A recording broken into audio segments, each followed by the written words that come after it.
pred voľbami ešte minulý rok veľmi kritizovali, lebo ak si pamätáte, tak tých rokov 2021-2022 bola 30% potravinová inflácia.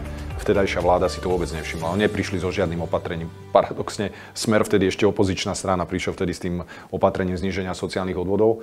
A tu musím povedať, že my sme spravili množstvo krokov od toho, že sme predĺžili napríklad tie sociálne odvody. Čiže pomohli sme aj prvovýrobcom, aj tým spracovateľom, aby tie ceny tlmili, aby ich proste znižovali. Situácia s verejnými financiami je úplne katastrofálna. Máme najhoršie verejné financie a konsolidovať budú aj jednotlivé ministerstva, budú úspory aj na našej strane. Samozrejme sa musíme niekde uskromniť. Ja budem ale robiť všetko preto, aby sme dostali čo najviacej finančných prostriedkov, aby sme zachovali napríklad tú zelenú naftu pre tých poľnohospodárov a rôzne tie ďalšie opatrenia, ktoré z toho financujeme.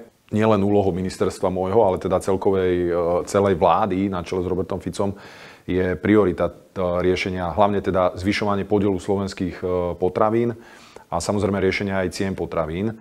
Čoho výsledkom je napríklad to, že do sektoru ako takého, ako pre ministerstvo, alebo teda pre poľnohospodárov a potravinárov, ide z rozpočtu v tomto roku zhruba môže suma 200 miliónov.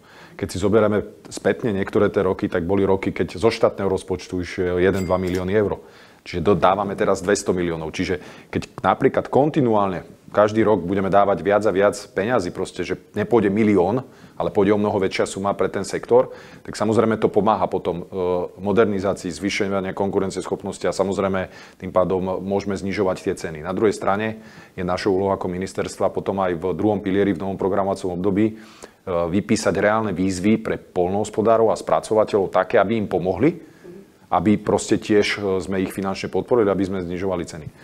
Ja keď chcem otočiť tú loď, a ja ju otáčam postupne, lebo proste chcem, aby tá kontinuita zvyšovania toho podielu tých slovenských potravín sa odzrkadlila v tých reťazcoch, aby sme si kúpili hlavne slovenské potraviny, lebo ich máme vysoko kvalitné a 100%.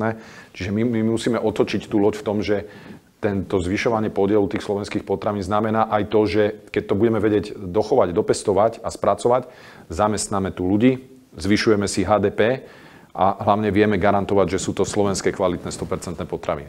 Môžem garantovať, že Slovenská republika patrí medzi top krajiny z hľadiska kvality a hlavne teda bezpečnosti tých potravín. Myslím si, že štátna veterinárna potravinová správa si vykonáva svoju prácu veľmi dobre a nám sa nestávajú rôzne prúsery, ako sa stávajú v iných krajinách.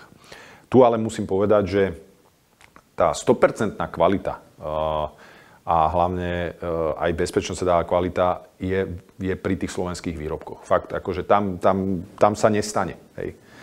Samozrejme, že niekedy pri tých kontrolách zistíme, ale väčšinou sa bavíme potom o rôznych potravinách z iných krajín. Môže z Európe alebo z tretích krajín. Hej. Keď úplne jednoducho poviem taký príklad, a to je možno aj v tom kontexte, tá cena potravín a tá kvalita tej potraviny, kde asi nebudeme spochybňovať, že kurča zo Slovenska, ktoré je tu dochované, ktoré si kúpim, je o mnoho 1000-krát kvalitnejšie ako to, ktoré je dovezené, ja neviem, z Thajska, z Brazílie alebo z Ukrajiny. Hej. Čiže ten rozdiel v tej kvalite tam je 100%.